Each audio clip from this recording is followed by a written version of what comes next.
Ahora los dejamos con Yesenia Quiseno para dar inicio a esta actividad. Muchas gracias. Bueno, muy buenas noches. Un saludo muy especial para todos, todas y todos. Como ya les indicaron, mi nombre es Yesenia Quiseno Serna, coordinadora de la Red de Ciencias Naturales y Educación Ambiental de Antioquia, y en nombre de la Facultad de Educación de la Universidad de Antioquia y el Grupo de Investigación Perspectivas de Investigación en Educación en Ciencias, Ciencias, les damos la bienvenida a este espacio de conversación que hemos titulado Ciencias Naturales Queer para llevar a la escuela. La Fiesta del Libro y la Cultura Medellín 2023 resalta la importancia de amplificar la voz de las mujeres en los campos de la ciencia, la cultura y, por supuesto, la educación, como una vía de representación equitativa para la promoción de la diversidad de perspectivas. Durante mucho tiempo, las voces de las mujeres han sido subestimadas y subrepresentadas en estas esferas, lo que ha limitado la variedad de ideas y de enfoques en la generación de conocimiento y la toma de decisiones. Al exaltar estas voces, no solo estamos corrigiendo una injusticia histórica, sino que también estamos enriqueciendo nuestros campos con nuevas visiones y enfoques que pueden impulsar avances significativos en múltiples campos. Uno de estos temas que se ha vuelto relevante en los últimos tiempos tiene que ver con la integración de las discusiones de género y de diversidad sexual, asunto que ha sido abordado desde campos como la sociología, la psicología, la antropología, el derecho, la biología y la genética, y quizás de forma más reciente a través de los estudios de género y los estudios de la mujer, así como en la educación. Para compartir su visión sobre la relación de las ciencias naturales con los planteamientos queer, nos acompaña en esta conversación Sara Lugo Márquez. Sara es bióloga egresada de la Universidad de Antioquia, realizó su maestría, doctorado y estancias postdoctorales en la Universidad Autónoma de Barcelona en Historia de la Ciencia, específicamente analizando los discursos médicos sobre la intersexualidad en España y Colombia. Actualmente, Sara es docente del ITM, del programa de cine, y su interés de investigación explora cómo los feminismos se configuran en las obras contemporáneas de cine y la literatura de ciencia ficción. Está también con nosotros Andrea Restrepo Gómez. Ella es bióloga de la Universidad de Antioquia, magíster en Biología y Biotecnología Vegetal de la Universidad Autónoma de Barcelona. Ha sido docente en diferentes escenarios educativos, ha participado en proyectos de apropiación social del conocimiento, de creación de experiencias de aprendizaje. Actualmente es docente de Ciencias Naturales vinculada a la Secretaría de Educación de Itagüí. Y contamos también en este espacio con la presencia de Cristian Ferney Giraldo Macías, licenciado en Educación Básica con énfasis en Ciencias Naturales y Educación Ambiental de la Universidad de Antioquia, doctor en Educación de la Universidad de Burgos en España, actualmente docente de cátedra de la Facultad de Educación de la Universidad de Antioquia y coordinador académico en la institución educativa Alfonso Upegui Orozco del municipio de Medellín, quien hace parte también del Grupo de Investigación Ciencias de la Facultad de Educación de la Universidad de Antioquia. En este escenario, problematizar la biología y su papel en la construcción de la identidad de género y la orientación sexual es esencial para desafiar los estereotipos perjudiciales y promover una comprensión más completa de estas cuestiones. Al considerar la biología en estas discusiones, estamos abriendo la puerta a investigaciones que pueden ayudarnos a todos a comprender mejor las experiencias de las personas y a desarrollar políticas y prácticas más inclusivas y respetuosas. En última instancia, al integrar el cuestionamiento de la perspectiva biológica en las conversaciones de género y diversidad sexual y llevar estas reflexiones a la escuela, estamos dando un paso importante hacia una sociedad más justa y comprensiva con todas las personas. Para iniciar, vamos entonces a escuchar a cada uno de nuestros invitados, quienes abordarán tres aspectos muy interesantes. Uno de ellos, las relaciones entre el sistema sexo-género y la construcción social de la ciencia, la experiencia de los docentes de ciencias naturales en el aula frente a la diversidad desde la perspectiva biológica, y finalizar con las posturas de la escuela frente a la educación para la sexualidad y la formación para la ciudadanía, que nos permitirán a todos situarnos en estos temas. Damos entonces la palabra a Sara Lugo Márquez. Sara, bienvenida a este espacio. Muchas gracias por esa presentación, buenas noches y muchas gracias también por la invitación, a la facultad, al grupo de investigación. Y podemos pasar a la diapositiva. Vale. Tenemos muy poquito tiempo para hablar de un tema que implica un montón de variables, capas, problemas y debates, y decidimos compartir con ustedes a partir de nuestras propias experiencias, también como desde dónde estamos intentando posicionarnos y desde dónde hemos estado construyendo esos lugares de enunciación. Entonces yo voy a empezar tratando de compartir con ustedes por qué estamos hablando desde el feminismo. Ahorita ya se mencionó los estudios de género y los estudios de la mujer, pero evidentemente el feminismo es un lugar desde el cual hemos podido construir unas formas de leer y hacer la naturaleza de unas maneras específicas. Y entonces lo primero que quiero compartirles son como tres cosas, propuestas que el feminismo me ha regalado a mí para poder leer de una manera diferente lo natural. La primera sería ese cuestionamiento a los dualismos. Sabemos que tenemos como una tradición histórica desde la que hemos heredado un mundo muy dual, un mundo binario, un mundo en el cual nos es muy difícil entender que las cosas tienen relaciones transductivas, es decir, que se hacen las unas a las otras, y creemos que las categorías contrarias como hombre-mujer, como macho-hembra, son contrarias y separadas y no permiten como un entendimiento más continuo, más mezclado, o no nos podemos leer como el mundo natural desde esos lugares más pensando en sus relaciones que en sus separaciones, sus contrastes y en sus diferencias.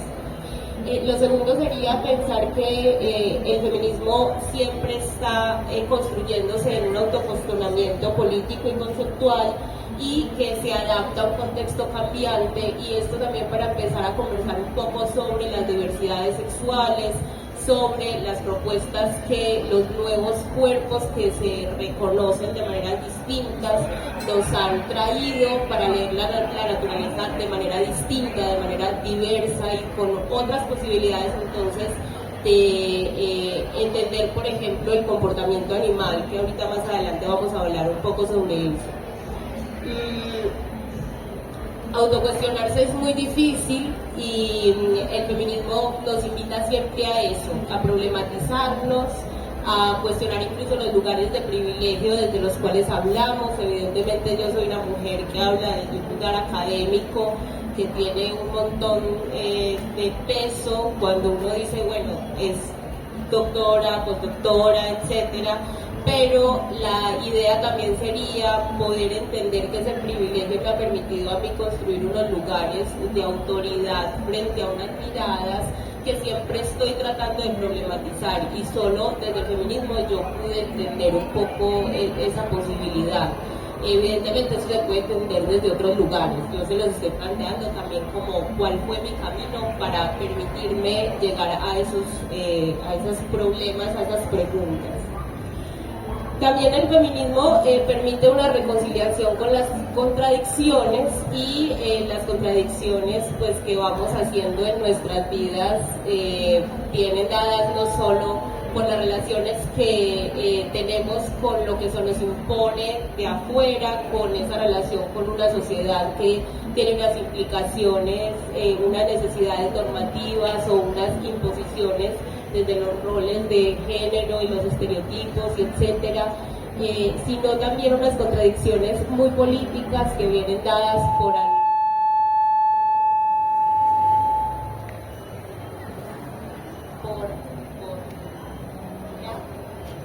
hola, sí, me estaba escuchando, sí. Unas contradicciones muy políticas que vienen dadas, pues evidentemente por un sistema pues neoliberal, capitalista y etcétera, al cual pues estamos sujetas, y entonces el feminismo también a mí me ha permitido cuestionar esa ideología y las contradicciones puestas por un sistema neoliberal también implican unos ideales, los ideales de libertad, los ideales de éxito, de la felicidad, diversidad, los ideales entonces también de lo femenino y lo masculino, y en esa contradicción con los ideales pues hemos ido, o creo que cuando nos acercamos a estos temas, vamos aprendiendo a escoger qué sí y qué no de esas posibilidades de lo masculino y de lo femenino, y también evidentemente de lo no binario, de lo lésbico, de lo homosexual y de toda la diversidad sexual que hay pues como en nuestra naturaleza, que es un poco lo que queremos intentar como cuestionar. Esa naturaleza está supuestamente o a veces por esas mismas tradiciones puesta en un lugar que a veces sentimos como alejado de lo cultural, y en este momento lo que queremos es intentar deshacer esa separación entre lo natural y lo cultural.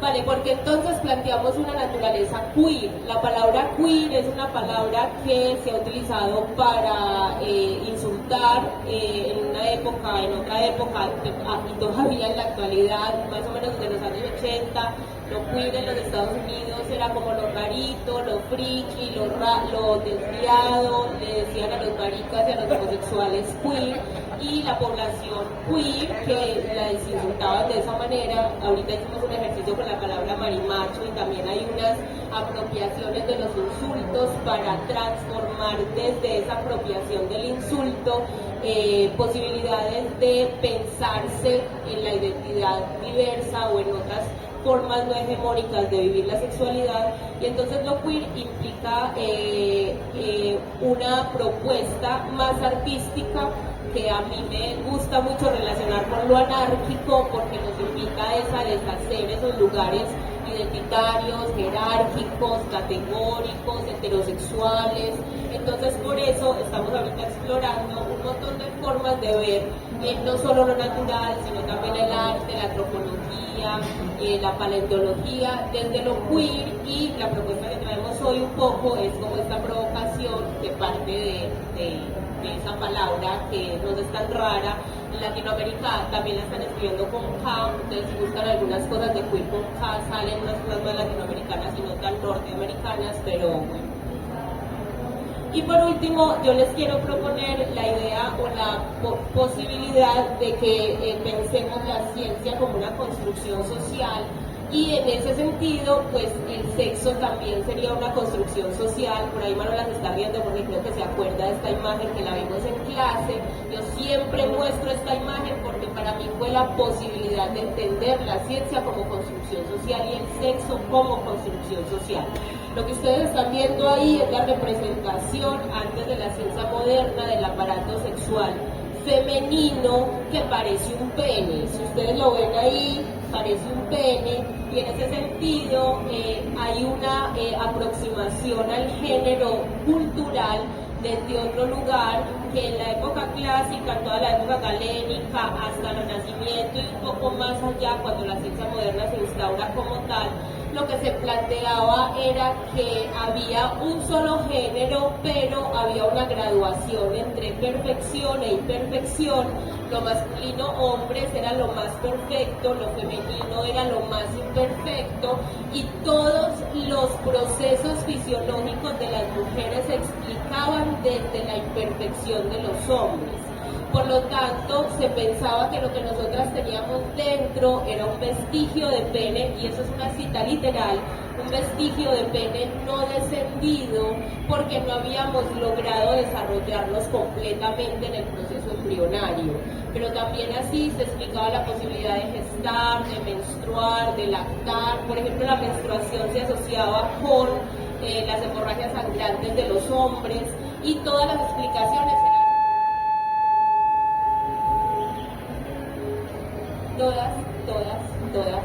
todas las explicaciones eran en ese sentido, pues con esa misma lógica. Entender que un cuerpo que se abre anatómicamente para buscar otra estructura, pero no es un cuerpo distinto, y la representación del cuerpo es tan distinta, implica, yo creo, entender que las miradas de los anatomistas de la época tenían una concepción social para ir a hacer ese cuerpo de una manera diferente. y por eso entonces podríamos concluir que la ciencia puede pensarse como una construcción social. Este es solo un ejemplo, es un ejemplo sacado de un libro de Thomas Laqueur, que lo pueden conseguir, si lo quieren también lo tenemos por ahí en PDF, pero bueno, la idea sería entonces pararnos en ese lugar, en el entender que la ciencia es una construcción social y podríamos comenzar a construir o a identificar cómo se construye entonces la ciencia.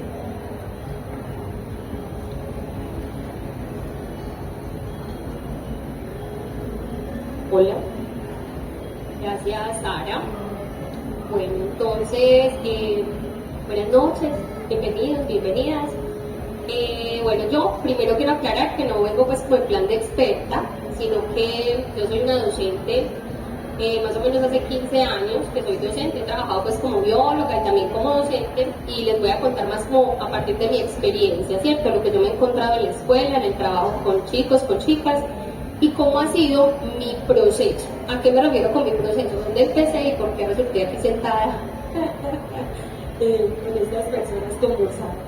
Cierto, hace más o menos unos 8 años, 9 años me vinculé al magisterio y empecé a notar pues que la escuela, aunque los estudiantes son muy distintos a cuando éramos nosotros, cuando estábamos en el colegio, y los discursos que se siguen manejando en los colegios son muy similares, ¿cierto? Yo le decía, por ejemplo, a Sara, el insulto de marica es el primero, ¿cierto? Ese es el que se sigue usando en todos, absolutamente todos los colegios, y sigue siendo como el que más latiga, ¿cierto? Entonces yo decía, ¿qué está pasando aquí? Que no hemos avanzado en esos aspectos, que seguimos como en las mismas. Entonces empecé a trabajar, no en mi área, sino que era otra área pequeñita.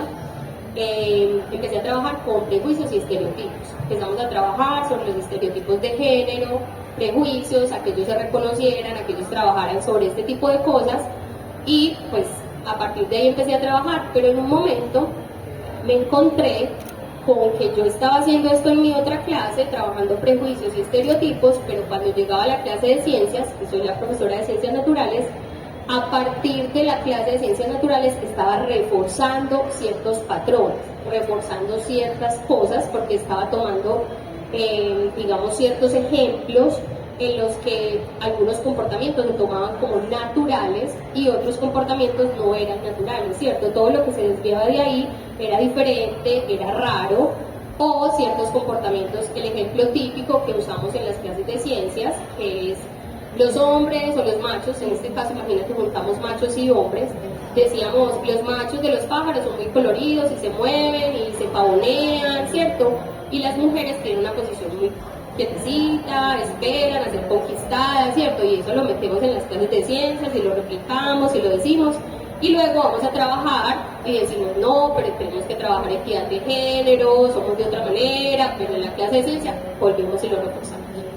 O por ejemplo, hablamos de cooperación, en el colegio se trabaja a partir de la cooperación, hay que trabajar entre todos, pero el sexo es una lucha, y Darwin dijo que sobrevivía el más fuerte, entonces aquí más es el que puede, cuál cooperación ni nada. Entonces, por un lado estábamos trabajando en los discursos, ¿cierto?, para tener una escuela más diversa, una escuela cooperativa, pero en clase estábamos, ¿cierto?, estábamos batallando por otro lado. Entonces, a partir de ahí, qué pena, yo tengo para aquí un pastelito, porque hay cositas que no quiero que se me pasen. Entonces, a partir de ahí, empezamos diapositivas. Entonces, miren, por ejemplo, esta diapositiva, me parece súper potente. Cuando uno como maestro se para frente a un estudiante y habla, y lo que uno está diciendo, el estudiante no se ve representado ahí, ¿cierto? Tú estás diciendo que tú no existes, que en la naturaleza tú no existes, tú debes tener algo que no es, porque no existes, apareces, no te están hablando a ti, ¿cierto? Le están hablando a otros, pero no a ti, tú no formas parte del discurso que yo como maestro te estoy dando. Entonces, en esa reflexión les dije, no, por aquí no es, tenemos que empezar a buscar por otro lado, ¿cierto? Tenemos que empezar a integrar ese discurso de ciencias naturales otras cosas, y ahí empecé pues como a buscar como otras posibilidades, y empecé como a cuestionar, ¿cierto? Y a decir, a ver, es que la que ha sostenido la diversidad en la vida en este planeta ha sido la diversidad, ¿cierto? Lo que permite que estemos todos aquí en este planeta vivos ha sido la diversidad. La diversidad no homogeniza, la diversidad es que todos podemos hacer parte y gracias a esas diferencias que cada uno tiene es que somos potentes, ¿cierto? Es que somos potentes. Yo decía, si todos llegan y somos exactamente igualitos y llega una enfermedad y todos nos morimos, pero si unos tienen ciertos genes, otros tienen ciertos genes, esa diversidad es lo que ha permitido que estemos aquí, ¿cierto? Entonces, pensando en eso, empecé a utilizar una frase que ahora la vamos a ver también en otra diapositiva, en la que yo digo, en la diversidad reside la belleza, ¿cierto? Se las digo mucho a los estudiantes, la belleza está en la diversidad, porque ellos también se sienten muy mal porque son diferentes, ¿cierto? El colegio homogeniza mucho, ellos les gusta tal vez por la edad, estar todos peinaditos iguales, todos, aparte pues del uniforme, entonces el que se sale un poquito del rango es raro. Pero entonces, ¿qué le dices? Sí, raro, muy rico, qué bueno ser raro, ¿cierto? Ser raro es precisamente lo que hace que estemos aquí. Entonces, empezamos también a utilizar en clase, si me ayudas con la otra diapositiva, a utilizar otros ejemplos, ¿cierto? No siempre el mismo ejemplo de los pájaros de Madagascar, los que dan clases de ciencia aquí, pues sabrán, son los pájaros que son muy coloridos y que se pavonean mucho, sino que empezamos a trabajar en clase como el típico del pez payaso, ¿cierto? El pez payaso que puede ser todos son machos y necesitan una hembra, entonces cambia a hembra, ¿cierto? Cambia según la necesidad a macho o a hembra. Los pulgones estos de jardín, que se pueden reproducir sexualmente, a veces asexualmente, si necesitan poner huevos, ponen huevos, o sea, tiene una diversidad de reproducción altísima, es según la necesidad. Empezamos a trabajar con, por ejemplo, los delfines, pues los delfines botella. Estos delfines crían 2 hombres a un delfín, ¿cierto? Ellos los crían, hay ejemplos de pingüinos que también crían 2 machos, un huevo, pues un polluelo. Entonces empezar a trabajar como este tipo de ejemplos para que los estudiantes se sientan representados. Ya, mira, yo no soy el raro, pues dije ahora que lo raro es bueno, pero también en el sentido de que yo pertenezco, yo estoy aquí, yo puedo, pues, estar, ¿cierto? Como sea. Entonces, bueno, continuando con esto y continuando con estas búsquedas, no sé cuánto tiempo, continuando con estas búsquedas, empecé a leer, a buscar otros, pues como les decía, otros referentes para llevar a las clases. Y en esa misma búsqueda, me puedes pasar la otra diapositiva, esta ya es la de lo que les decía. En el colegio trabajamos, esta es una cartelera grandota que ve en la entrada del colegio, en la que si notan está pues la diversidad del colegio diverso e incluyente, pero a los laditos no se nota mucho, hay como diversidad de flores, diversidad de mariposas, de insectos, ¿cierto? Somos diversos, en la naturaleza somos diversos nosotros. Entonces en esas búsquedas también me encontré con una escritora, con una experta en neandertales, ella es francesa, se llama Marilyn Patou-Matisse, y es un libro que se llama, ahorita se les vamos a poner las referencias, que se llama El hombre prehistórico fue también una mujer.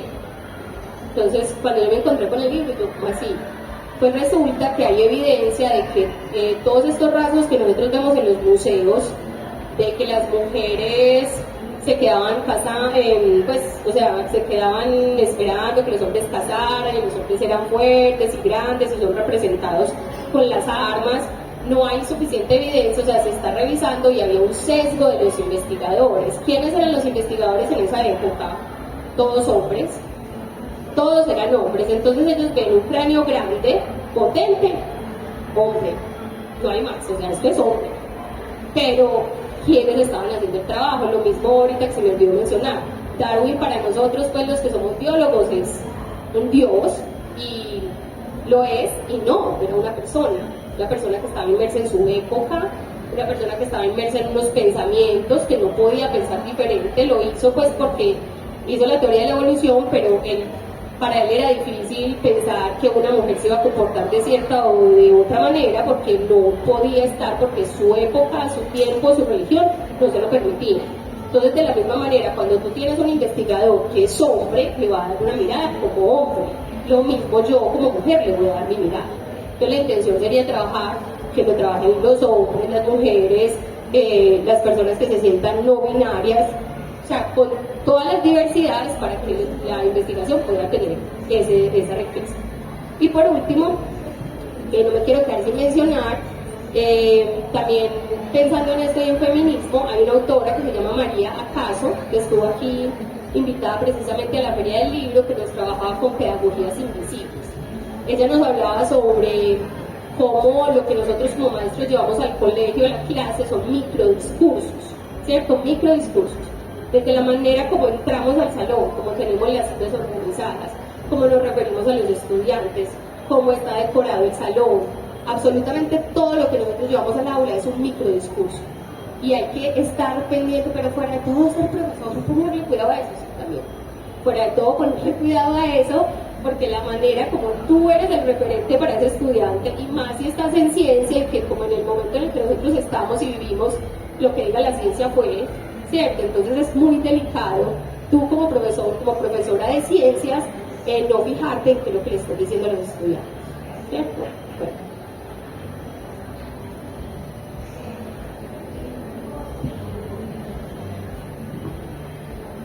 Bueno, buenas noches para todos y todas. Muchísimas gracias por estar con nosotros en este espacio. Escuchar a Andrés es muy esperanzador, porque uno quisiera que muchos docentes incorporaran este tipo de reflexiones en la escuela. Sin embargo, creo que la realidad es otra. Y justamente la parte que yo les voy a compartir tiene referencia a qué está haciendo la escuela, qué se hace actualmente para promover este tipo de discursos y para llevar a los estudiantes a sentirse mucho más cómodos con su propia identidad. Como ustedes pueden apreciar en la parte izquierda hay una especie de línea del tiempo, pues no pretendo detenerme en hechos históricos, pero sí quiero que entiendan que esta discusión que estamos teniendo no es un asunto que nosotros nos hayamos inventado o que nosotros estemos proponiendo por primera vez. Ya a nivel internacional se han hecho diferentes apuestas en congresos, en eventos, en conferencias mundiales, en las cuales se ha discutido la relevancia de incluir la perspectiva de género en la escuela, partiendo incluso desde Viena, desde Beijing, desde diferentes discursos que se han venido consolidando a nivel internacional. Si nos vamos directamente a Colombia, pues ustedes saben que la constitución política de Colombia es una de las más bonitas a nivel mundial, tiene un amplio aparato legislativo y de leyes, y nos encontramos en el artículo 67, en el cual nos habla de la educación como un derecho y como un escenario que es, digamos, propicio para ayudar a la ciudadanía a hacer construcciones que posibiliten la mejora en diferentes aspectos. Al respecto hay una ley, la 1029 del 2006, que modificó el artículo 14 de la ley 115, en la cual se habla acerca de la educación para la sexualidad, teniendo en cuenta la parte emocional, la parte física, pero también esa parte que para el estudiante es tan relevante, que es la parte psíquica y que tiene que ver con todas sus emociones, con lo que siente, y que debería ser llevada a la escuela desde los diferentes ámbitos que representa, de diferentes edades inclusive. En la parte derecha podemos observar un primer cuestionamiento que quiero traer acá, y es que en la escuela realmente, ¿qué es lo que se está presentando? Tenemos un marco general normativo que nos habla de un proyecto de educación para la sexualidad y de formación para la ciudadanía, que de alguna manera está enmarcado en algo que se conoce como proyectos obligatorios. Ya ustedes podrán entender lo que implica la palabra obligatorio. Obligatorio implica que para los docentes se convierte en una carga, nadie lo quiere hacer, ¿cierto? No hay un doliente, no hay una persona que se apropie de estrategias específicas para ayudar justamente a construir nuevos discursos. En los 13 años que llevo como profesor en mi colegio, 10 como docente y 2 como directivo docente, me he podido dar cuenta de una situación. Cuando yo era docente, escuchaba maltrato, mal uso del lenguaje, incomodidad por parte de mis estudiantes, y no me da pena decirlo porque, pues digamos que parte del desconocimiento hace que uno caiga en el error. Me limitaba a decir, no trates mal al compañero, no le digas eso, pídele disculpas al compañero. Pero ahora como directivo me encuentro con una realidad totalmente diferente.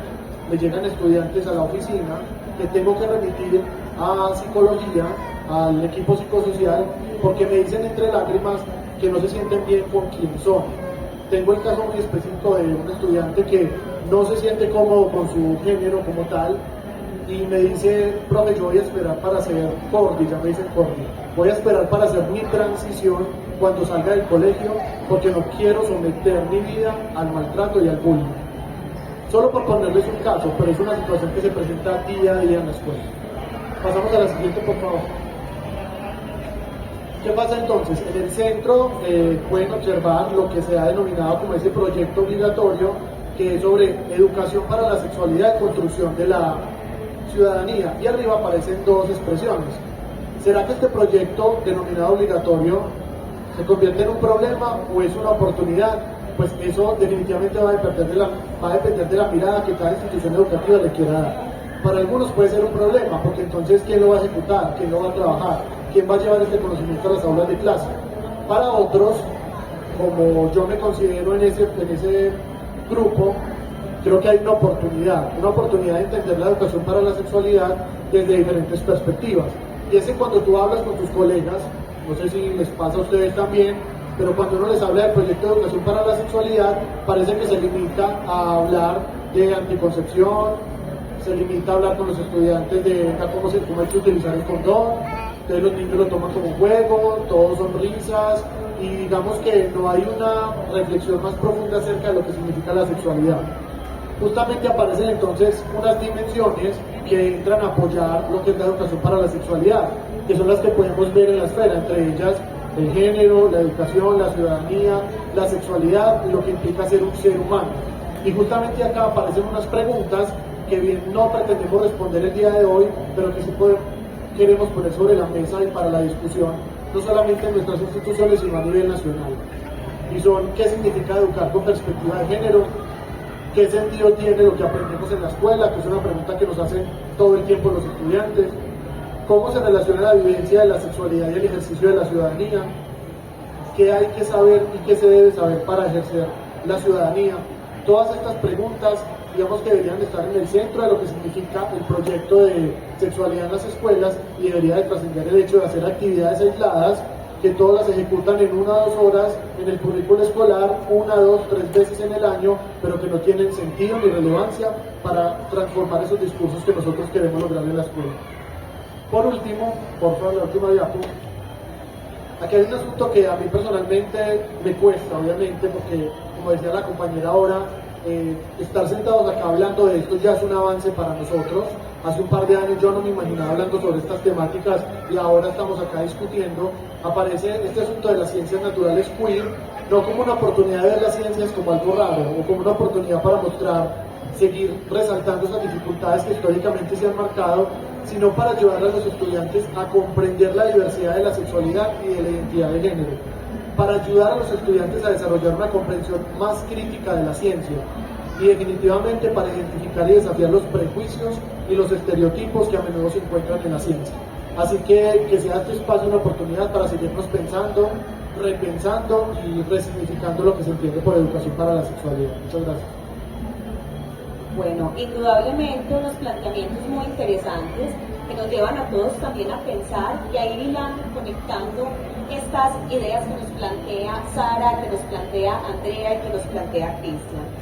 En primera instancia, pues Sara nos habla entonces también de la importancia de pensar lo queer, no desde eso raro, desde eso histórico como se había mitificado quizás, sino de volver y resignificar esta palabra, pensándolo también desde esa anarquía, algo que nos aleja un poco de ese encasillamiento, o quizás permitir que ese término pueda interconectarse, entretejerse y construirse también culturalmente desde estos avances en estas discusiones que tenemos actualmente.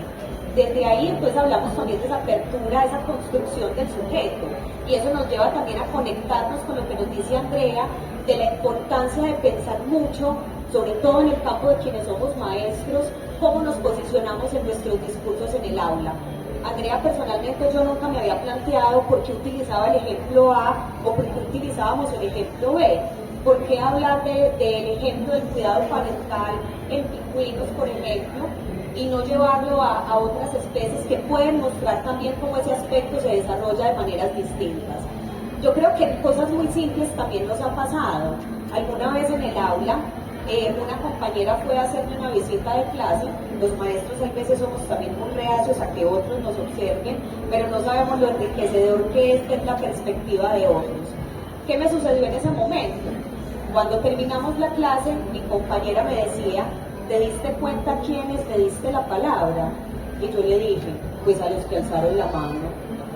Cuando resulta que ella me decía que cuando asigné esas intervenciones había privilegiado más la voz de los niños que la de las niñas. Y yo creo que son preguntas que a veces no nos hacemos, ¿cierto? Cuando quieren participar, cómo de manera quizás no intencionada, vamos también mostrando, privilegiando unas voces sobre otras. Entonces, Andrea nos pone a reflexionar inmensamente en ese papel de la escuela, en cómo no debemos subestimar lo que sucede ahí. Cristian lo decía, bueno, se agreden, y uno dice, llama la atención, no se agredan, pero hay algo que está pasando detrás que también debemos tener cuidado de cómo esas palabras o ese sentido en el que expresamos las cosas pueden también generar en nuestros chicos, en nuestras chicas, en todos ellos, en esa construcción identitaria, marcas que son difíciles de borrar con el tiempo. Desde ahí, una tarea muy importante que nos plantea Cristian en cómo estamos entendiendo los proyectos en las escuelas, especialmente el proyecto de educación para la sexualidad. Un proyecto que no se remite únicamente a esa construcción del sexo, sino que se abre una construcción de identidad, pero también engloba lo afectivo y lo emocional. Ahí el llamado creo que nos deja en este último aspecto, Cristian, es no pensarlo en la actividad, sino quizás no solamente desde el área de ciencias naturales, sino quizás también desde el arte, quizás también desde la expresión en educación física, podemos también permitir otras construcciones. Y ojo, también valorar nuestros discursos. Yo creo que un asunto interesante que nos falta, que nos llama también la discusión de nuestros invitados, es cómo me estoy posicionando de manera directa o indirecta con el discurso que llevamos al aula. En este aspecto, contamos también en este espacio con un video que nos comparten desde una institución educativa, un video de una maestra que ha trabajado activamente esa construcción de identidad desde el proyecto de educación sexual, la maestra María Niña Paz Arriaga de la institución educativa El Bagre del Bagre Antioquia. Cuando hablábamos en esta construcción de este espacio con los invitados, decíamos, esto está pasando en el Bagre Antioquia, y hoy sentimos que es un gran avance que estas discusiones, o por lo menos esa pregunta, por el lugar desde que estamos habitando esa construcción de identidad, esa construcción de género, pues esté llegando a todos nuestros territorios. Entonces queremos compartir con ustedes este video para que luego podamos abrir el espacio de discusión.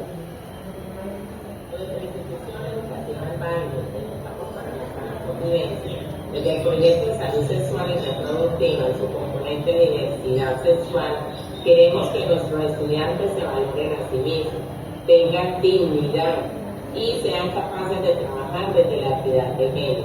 Así lo hacemos y estamos propicios para seguir avanzando en equidad, en dignidad y haciendo posible vivir de otra manera. Hola, mi nombre es Natalia, de la institución de educación normal. Cuando crecemos, aprendemos tres cosas diferentes: el ser, el saber y el hacer. Esto nos ayuda a convivir con otras personas y en nuestro mundo. Hola, mi nombre es Jessica, soy de la institución educativa El Bagre. Nuestra intención es avanzar hacia la multiculturalidad, es decir, hacer que los estudiantes se reconozcan y respetan las diferentes reglas de nuestro municipio. Mi nombre es Carolina Casado, de la institución educativa del Bagre. Y sin importar la raza, la religión, la profesión o la ocupación, cualquier persona puede llegar a ser gay, bi, lesbiana o transgenerista. Si usted o alguien cercano en cualquier momento de su vida se ha sentido parte de la comunidad LGBT, debe tener en cuenta que si bien no es muy común, se habla de que aproximadamente el 3% de la población masculina y el 3% de la población femenina pueden llegar a serlo. Es un tema vetado y marginal. De eso no se habla. Es necesario abrir un debate. Tenemos que dejar de regirnos bajo la heteronormatividad y por fin superar la homofobia. Tenemos que superar la discriminación. Tenemos que salir de la ignorancia. Buenos días, mi nombre es Eli Javier Arroyo, docente de la institución educativa El Bagre. El trabajo con los niños y jóvenes se realiza mediante una metodología teórico-práctica, enmarcada en el modelo pedagógico de la institución social constructivista, donde aprenden aspectos importantes de su relación con el entorno y los llevan a cabo en la comprensión del impacto que causa la relación entre el hombre y la naturaleza y su cultura. Mi nombre es Valentina Llanes Ariza, soy de la institución educativa El Baile y estos son los términos con los cuales identificamos a la comunidad LGBTQI+. Lesbiana, mujer que siente atracción hacia otra mujer. Gay, hombre que siente atracción hacia otro hombre. Bisexual, hombres y mujeres que sienten atracción tanto como a hombres como a mujeres. Transgénero, son las personas que no se sienten identificadas con el sexo con el cual nacieron biológicamente. Transexual, son las personas que hacen cambios en sí mismos para adaptarse al sexo con el género con el cual se quieren identificar. Intersexual, persona que no es con características físicas de ambos sexos. Queer, persona que no se siente identificada con ningún género definido por la sociedad. Asexual, hombre o mujer que no se siente atraído por ningún género. Hola, mi nombre es Valentina Correa de la institución educativa. Las mujeres son varias actividades que usan para entender la chica, capaz de realizarse en cualquier tipo de vida. Las mujeres nacieron para ser algo de igual que los hombres, que el nacimiento se frente a la desigualdad. Por eso el equilibrio es muy importante, ya que ahí se les hace, se les explica a los estudiantes de qué se trata y para tener una igualdad mejor. Hay que romper el silencio, hay que superar los prejuicios y las distorsiones. Hay que evitar la negociación de la existencia de las personas LGBT. Hay que llegar al respeto por la diferencia para así llegar a la inclusión real. Así es como se concluía la construcción de la paz desde los microescenarios para tener un país más armónico y más justo.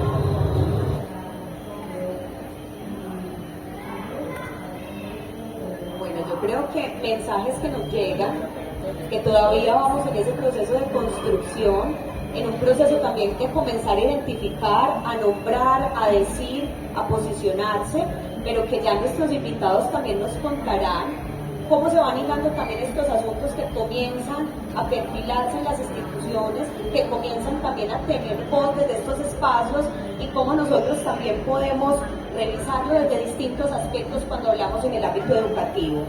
Por eso desde ahí, la pregunta que tenemos también articulada en este espacio va desde el área específica que estamos hablando hoy, que es ciencias naturales, cómo se podría resignificar esa educación sexual en la escuela. Listo, entonces invitamos a Cristian. Cristian, por aquí vamos a dar la vuelta por el otro lado, ¿cierto? Nos vamos a ir devolviendo. Cristian, entonces, ¿cuál sería ahí el aporte? ¿Cómo continuar esto que Marianina ya vino iniciando en su institución? ¿Qué otros asuntos son necesarios tocar y qué otros actores son necesarios involucrar? Bueno, como profe también de la Facultad de Educación, donde constantemente estoy formando otros maestros, indudablemente mi respuesta va por ese lado. Hace falta formar a los maestros en este tipo de discursos y de comprensiones, de nuevas comprensiones. Si bien no considero que sea necesaria una cátedra específica para hablar de este tipo de discursos, creo que sí es necesario que en todas las asignaturas específicamente de la licenciatura en Ciencias Naturales, pues los docentes tengamos a nuestra disposición las herramientas adecuadas para llevar, por ejemplo, los ejemplos que, valga la redundancia, que André nos mencionaba ahora. Es importante que haya un mayor dominio de la temática, un mayor dominio conceptual, pero también algo fundamental, un mejor dominio metodológico, porque llevar la sexualidad a la escuela implica que tengamos conocimiento de diversas estrategias, que podamos, como dicen mis autores favoritos, Moreira, diversificar las estrategias de enseñanza, que podamos llevar proyectos innovadores a la escuela, que transversalicen diferentes áreas del conocimiento y que muestren lo queer desde una perspectiva mucho más integradora y mucho más holística. Así que yo creo que la clave en parte está en esos procesos de formación de maestros y en la manera como nosotros y como la Facultad de Educación se está pensando la educación para la sexualidad en clave de llevar esos conocimientos a los diferentes escenarios de participación ciudadana. Lo amplío a la participación ciudadana porque la formación no solamente se limita a la escuela, sino también a otros escenarios de formación no formal, escuelas de jóvenes y adultos, y incluso fundaciones y otras empresas que tienen apuestas muy importantes por atender la sexualidad, temáticas asociadas a la sexualidad. Bueno, yo creo que lo mencioné ahorita, lo voy a decir un poquito rápido porque también queremos que ustedes participen. lo mencioné ahorita, y es el discurso, pensar cuál es el discurso que estamos llevando a la clase, ¿cierto? ¿En qué lugar me pongo? Si seguimos manejando esas, por ejemplo, por algo tan simple como las relaciones de poder entre maestro y estudiante, ¿cierto? Eso dice mucho. Yo soy el que digo, yo soy el que hablo. Empezar por ahí, por cambiar esas relaciones de poder, por llevar estos discursos diferentes, por llevar estos discursos inclusivos, por llevar estos discursos donde cada uno se sienta que tiene un lugar, ¿cierto? Que en el discurso que yo esté dando, cada uno de los estudiantes, de las estudiantes se sientan en un lugar que pertenecen a él. Yo creo que es muy importante revisar lo que leemos, lo que decimos, lo que presentamos, cómo lo decimos, cómo lo presentamos, porque no es nuestra, pues no debe ser lo que nosotros hagamos para reforzar estereotipos, para excluir, para mostrar algo como dañado, como antinatural, sino por el contrario, que podamos tener una escuela y una sociedad obviamente entonces más generosa, más inclusiva, más diversa, más donde todos y todas nos podamos sentir que pertenecemos. Bueno, yo la invitación mía sería simplemente pues pensando no solo en la sexualidad, sino intentando también transversalizar un poco nuestros propios discursos y los discursos también que llevamos a las aulas. Pensar que le tenemos mucho miedo al saber y a la ciencia, y abrir esos espacios que son como a veces alejados o como unas cajas negras que terminamos como repitiendo en ejemplos o en conceptos o en teorías.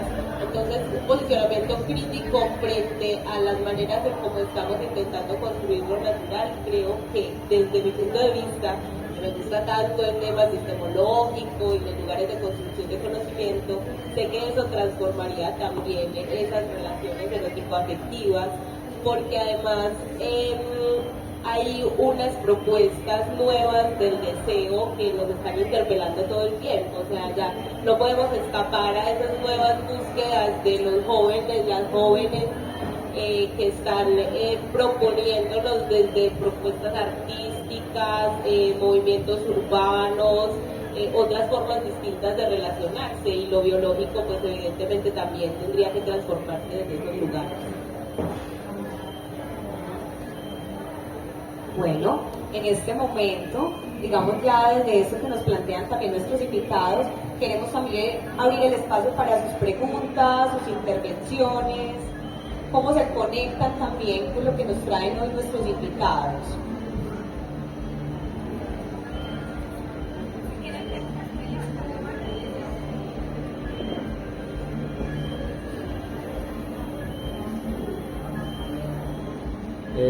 Un saludo pues a todas, a todos los asistentes.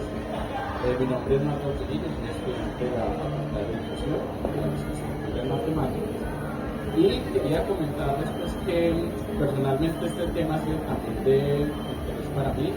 De hecho, en este momento me encuentro investigando las articulaciones entre la teoría queer y la educación matemática, y cómo no solo la ciencia, como este no solo debe ser el tema de las ciencias naturales, de la clase del espacio, pues, de los proyectos de la sexualidad, sino que tiene que ser transversal a todas las áreas del conocimiento. Desde la misma educación matemática, cuando se plantea el término de la inclusión, se generan pues unas tensiones, ¿cierto? Porque no solo es la inclusión en torno a estas, de pronto, disfuncionalidades físicas que se establecen, sino también con estos sexos de género, estos sesgos de género y diversidad. Se plantea pues como la siguiente pregunta, y es que realmente puede existir esa inclusión, realmente podemos pensarnos en una educación que sea inclusiva, sino que más bien se plantea que cambiemos como el paradigma, o sea, que tengamos en cuenta que la escuela hace parte de esos espacios que generan esos cuerpos normales, o esas instituciones pues, de control sobre los cuerpos normales y deseables. Entonces mi pregunta es esa, ¿cómo nos podemos pensar de pronto de estos planteamientos queer, incluso puede ser un poco de pedagogía queer, cambiar ese planteamiento de la sexualidad diferente como una inclusión, sino que más bien cambiemos el paradigma, y que es que no es que haya una sexualidad normal y otra normal, una uniforme y otra diversa, sino que es que hace parte de ese discurso hegemónico neoliberal que se nos ha impuesto, y yo creo que por ahí también podemos ver unos caminos muy interesantes, y generar en todas las especies. Ya les digo yo pues que personalmente he encontrado pues una tendencia muy interesante desde las matemáticas, de la educación matemática, y todo parte desde eso, desde el cuestionamiento de las identidades estables. Tenemos como mujer, tenemos como hombre, tenemos como mujer, etc. Y el cuestionamiento pues, a todas estas verdades que se nos dan como absolutas, como ya establecidas, etc.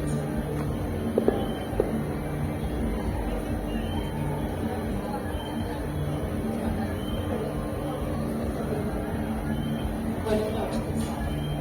Bueno, yo más que una pregunta, estoy navegando acá en un recuerdo, yo creo que fue más o menos en el 2017, en el Explora. Estábamos en una conversación, por ese tiempo Brigitte Baptiste prácticamente vivía en Medellín, y estábamos coincidencialmente en un conversatorio sobre Francia, que era limitado en ese espacio. Quien era la moderadora en su momento, de anotar ahí los datos como esta fue lo que hizo, le dio la palabra a la primera persona, era un hombre, y dijo que no daría la palabra siguiente, sino alzaba la mano una mujer. A mí eso me rayó para el resto de la vida, o sea, tengo ese recuerdo súper nítido, porque por unos minutos, o sea, por unos minutos el auditorio estuvo en silencio. Alzó la mano la primera mujer, bueno, anoto. Alzaron la mano varios hombres, ninguna mujer en la primera presentación. Ella hizo esa invitación y empezaron a alzar la mano las mujeres. Y luego la cosa quedó más o menos miti. O sea, la cuestión de poner en serio esa posibilidad, o abrir esa posibilidad de participación, creo que es vital. Y que además no siempre nace del poder que tiene un hombre en un espacio. Incluso esos espacios también los abrimos las mujeres, ¿cierto? Y termino con algo. Yo abrí un podcast hace un tiempo, yo soy estudiante de licenciatura en educación especial, entonces me dejaste pensando muchísimo con tu pregunta.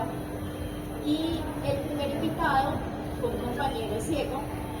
Bueno, hablamos muy bacano, pero yo dije, vamos, creo que como te rayó la experiencia que acabo de contar, vamos a hacerlo como no elegí primero un nombre por algo específico, simplemente era el compañero que resultó ahí. Bueno, yo conversé con varias compañeras porque justamente el podcast, la idea es hablar sobre inclusión y diversidad en general, y ninguna de mis amigas nos hemos sentado a hablar y pasamos horas y horas y horas quiso participar. Tenía mucho miedo, mucha pena, un montón de cosas atrás. Yo dije, listo, mientras tanto vamos a ir a disimular la cosa, entonces me puse a leer un libro y la voz que tenía más siguiente era yo, pero de hecho lo dejé ahí pausado, porque dije, no, o sea, tiene que haber una voz femenina, ¿qué pasa acá? Y en la lista les cuento que tengo varios amigos y todos están súper abiertos a hablar, o sea, hay una seguridad justamente que más que romper, es que creo que sí hay que abrirles esa invitación. Yo no sé de qué manera, porque yo suelo ser muy abierta para hablar, entonces yo creo que he intimidado a mis amigas y me siento mucha confianza. Es que es mi profe y él sabe que soy muy abierta para hablar. En fin, pero me parece muy interesante ese asunto de abrir la participación con otras mujeres, o sea, genera cosas magníficas, o puede generar cosas magníficas.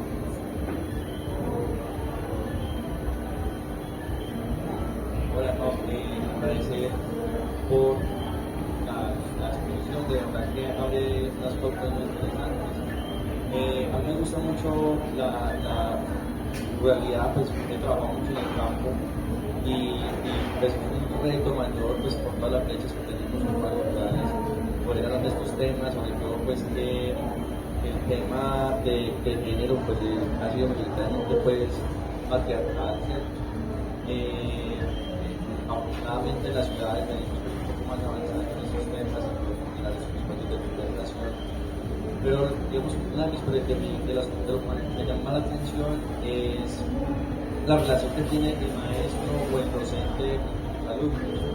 Si es por ejemplo, los retos que veo aquí en las ciudades, cómo tengo una relación ya sea de posición de saberes, posición de metodología de aprender haciendo, o porque no pueden generar esos retos y digamos que como seres humanos tenemos una mirada reduccionista muchas veces de lo que podemos llegar a acercar. Por ejemplo, en el video el padre es un video muy bonito, pero uno de por sí ya puede empezar a generar como esos microcentros o esos, no quiero mencionar la palabra, pero esos microadoctrinamientos, que son temas de ser demasiado delicados, pero coincido con la primera expositora que realmente no somos seres biológicos como tal, netamente, no somos XX o Y, que es mucho más allá porque si no todos andaríamos pues sin ropa y buscando pues el puesto para el apareamiento, o sea que somos mucho más que la biología, tenemos un ser, tenemos una psiquis, tenemos una serie de cosas que tenemos que resaltar antes, y resaltar eso mucho antes de empezar a realizar ese adoctrinamiento, ese microadoctrinamiento. Es muy delicado, es sumamente delicado, seguir hablando la palabra. Muchas gracias.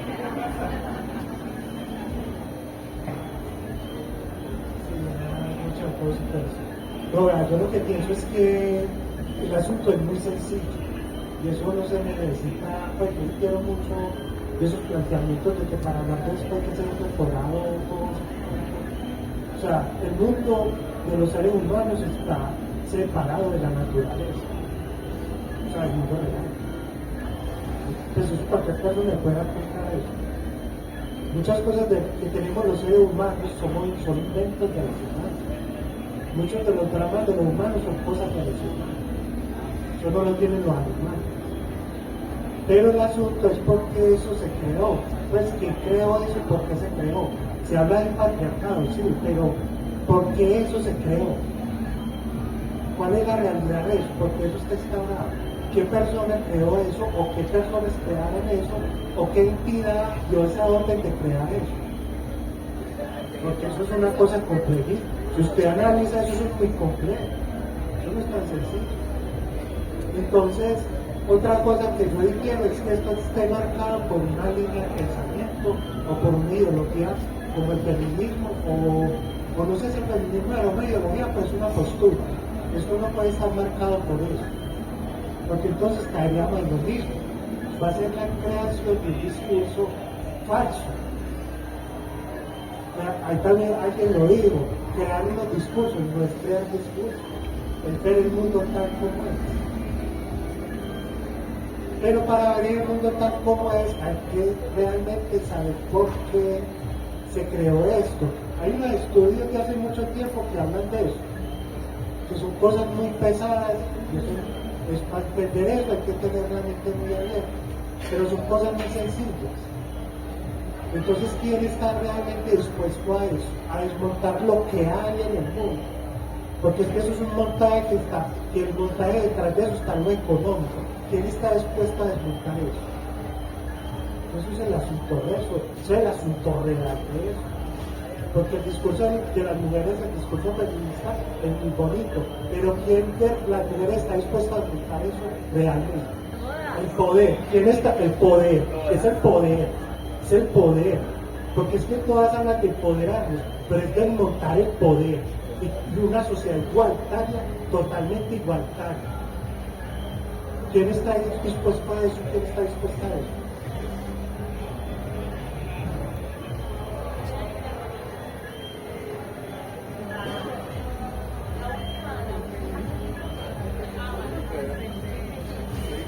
Bueno, yo creo que este espacio más que invitarnos a cuestionarnos o a entender por qué hay algo que desmontar, Yo creo que es más acerca de la pregunta de cuál es la ciencia que estamos aprendiendo y enseñando, entendiendo que la han construido los hombres.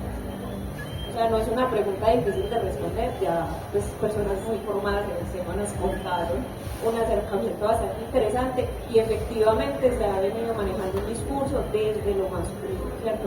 Pero a mí me gustaría pues como conocer la opinión de los expertos invitados, que me parece muy interesante cada uno de los aportes, y entender de qué forma se puede enseñar a los que están enseñando, que todavía de pronto tienen una muralla enorme, porque consideran que estamos pues como pintados por un tema de paradigmas, no sé cómo lo llamaron, pero como un poquito lavado de cerebro, por así decirlo. ¿Cómo enseñamos a los que están enseñando?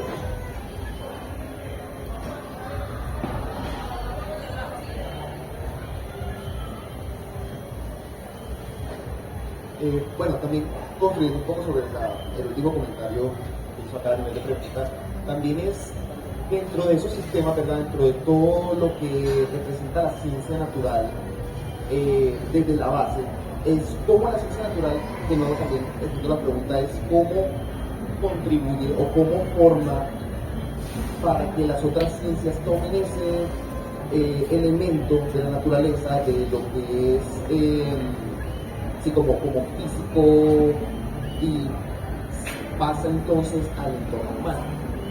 Porque el señor Tekelao también mencionaba algo muy similar de que el ser humano trasciende un poco la naturaleza en su forma de razonar, entonces es cómo ese raciocinio se complementa con la naturaleza, que es un poco más caótica.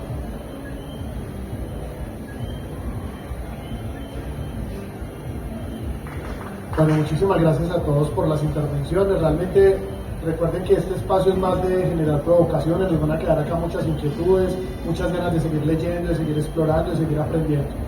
Yo no me voy a demorar, voy a simplemente mencionar dos asuntos. Lo primero es que necesitamos más Lilianas en este mundo. Liliana es mi estudiante de educación especial, es una mujer supremamente, voy a utilizar esa palabra, empoderada. Y creo que necesitamos más maestros que entiendan que cuando elegimos esta profesión, definitivamente nos metimos en camisa de 11 varas. Tenemos que estar actualizándonos, conociendo nuevos discursos, no podemos sesgar nuestro discurso a creencias propias, sino que tenemos que tener una mayor apertura. Y no quiero dejar a Mateo ahí con lo que menciona, pero le quiero como dar no sé si sea una especie de respuesta. Pero hace 13 años, cuando yo ingresé a mi institución educativa, los estudiantes pasaban por la puerta sin saludar a nadie derecho. Y empezamos muy fuerte a trabajar con ellos las buenas maneras. Y hoy, después de 13 años, los chicos pasan y son buenos días, Cordy, el abrazo, la mano. Es muy bonito, es un asunto cultural y que no pasa de la noche a la mañana. Lo mismo pasa con este tipo de discusiones. Tenemos que trabajarlas y empezar a lograr que permeen de alguna manera la cultura y esperemos que en un futuro este discurso no se esté discutiendo, sino que se esté viviendo como tal. Bueno, yo quiero contestar como tu pregunta, ¿cierto? Manuela, porque con los chicos y las chicas que están estudiando, ¿cierto? Para ser maestros es más fácil, porque digamos que las facultades de educación están haciendo estos planteamientos, pero con los compañeros que tenemos en el colegio que nos llevan 30 años dando clases es más complicado. Pero igual se hace, ¿cierto? Por ejemplo, yo en el colegio soy la encargada de formar los compañeros y las compañeras. Entonces, tenemos que tener unos directivos que den el espacio, que abran el espacio. En estos días hicimos un taller, hicimos las gafas del género, todos con gafitas, pues siempre nos tomamos fotos para mirar con otros ojos, ¿cierto? Entonces, ¿cómo se hace la tarea? Haciéndola. Hay que formar, hay que invitar, hay que llamar, porque es difícil, uno tiene que entender, así como decíamos ahora, a Darwin le costaba mirar distinto porque estaba ahí, pues a los compañeros que llevan 30 años dando clase también. Entonces darle, seguirle trabajando y esperar confiadamente que sea una cosa. Vale, yo contestándole, pues ya se llama Liliana, contestándote un poco, Liliana, la pregunta de por qué las mujeres entonces no hablamos, no participamos. Hay una forma de llamarlo desde los estudios de relacionando feminismo y ciencia que se llama el síndrome de impostora, que yo creo que es muy bonito que empecemos a trabajar un poco más sobre eso, y es ese miedo que tenemos al público, a la autoridad, a los lugares que los hombres han ocupado generalmente, pero también esa falta de valorar lo que hacemos, de impulsar un poco nuestras formas, nuestras pedagogías, nuestras formas de construir el conocimiento también, de relacionarnos con el cuidado de una manera distinta, con las estudiantes, con el aula. Entonces yo creo que por ahí, por las lecturas sobre el síndrome de la impostora, habrá algunas respuestas y también algunas estrategias y posibilidades. Y para cerrar un poco, o bueno, ahorita Andrés cierra, pero para conversar un poco con el tema de eso que nos hace humanos, que es como tan superior a todo, como que es tan diverso, tan alejado de lo natural y tan alejado de lo animal. Yo creo que el feminismo también nos invita un montón a criticar, a vernos desde el privilegio, a ver ese privilegio que estamos tratando de crear, y lo animal lo llevamos y lo ponemos en un lugar que parece menos que lo humano. Entonces las jerarquías también se empiezan a cuestionar desde ahí, desde el privilegio. Entonces no sé si eso racional se nos hace como tan valioso, tan superior. También podríamos empezar a vernos animales. Bueno, muchísimas gracias a ustedes por acompañarnos, también muchas gracias a ustedes por participar en esta actividad, y oficialmente damos por terminada la Feria del Libro 2023.